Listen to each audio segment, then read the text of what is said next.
बहुत आवश्यकता है हमारी मूर्छा टूटे पदार्थ के प्रति और धन के प्रति। और जब तक पदार्थ के प्रति अत्यधिक मूर्छा है, जब तक धन के प्रति अत्यधिक मूर्छा है, तब तक 1000 बार नैतिकता का बखान सुनो, 1000 बार चरित्र विकास की चर्चा सुनो, वैसा का वैसा, कोई फर्क नहीं पड़ता। प्रत्यक्ष अनुभव बहुत बार हमारे हैं। एक अनुभव की बात सुनाऊं आपको कि एक परिवार हमारे पास आया, युवक था, युवक की पत्नी चली गई, इतना मोह में था कि संभाल नहीं पा रहा था। परिवार के लोग भी बड़े दुखी हो गए। 40 वर्ष की अवस्था में युवक था, पत्नी चली गई, बहुत दुखी था। हमारे पास आए, बैठे, हमने बातचीत की, हमने देखा दुख बोल रहा था। तब फिर मैंने उससे अकेले से कहा, देखो एक काम तुम करो कि आज रात को ही तुम अमूर्त चिंतन पुस्तक का पहला अध्याय पढ़ो। उस पुस्तक का पहला अध्याय अनित्य अनुप्रेक्षा, 12 अनुप्रेक्षाएं हैं, उनमें पहली है अनित्य अनुप्रेक्षा, उसको पढ़ो। युवक सावधान हो गया, स्वीकार किया, गया, रात को पढ़ा।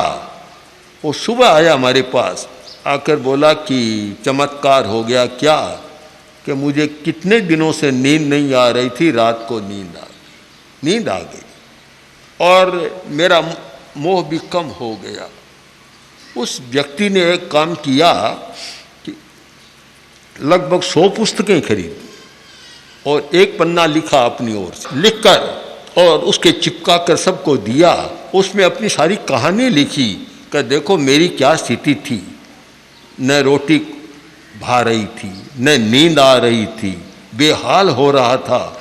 इस पुस्तक को पढ़ा, अनित्य अनुप्रेक्षा को पढ़ा और मेरा सारा चिंतन बदल गया। ये लिखकर सारी बात और उसने दी।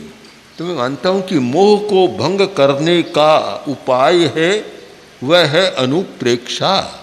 इसलिए सुनना जरूरी है, जानना जरूरी है, और जानने के बाद मोह भंग करने के लिए प्रयोग करना जरूरी है। जानो और प्रयोग करो, दोनों साथ चले तो चेतना का रूपांतरण हो सकता है और बहुत सारी समस्याओं का समाधान हो सकता है। इसलिए समाधान करने के लिए ज्ञान भी करें, और सबसे बड़ी बात है कि मोह कैसे टूटे, इस पर चिंतन कर और उसके लिए अनुप्रेक्षा आदि आदि का प्रयोग करें तो ये समस्या का समाधान हो सकता है और जो चाहते हैं वह निष्पत्ति हो सकती है और उसका परिणाम आ सकता है।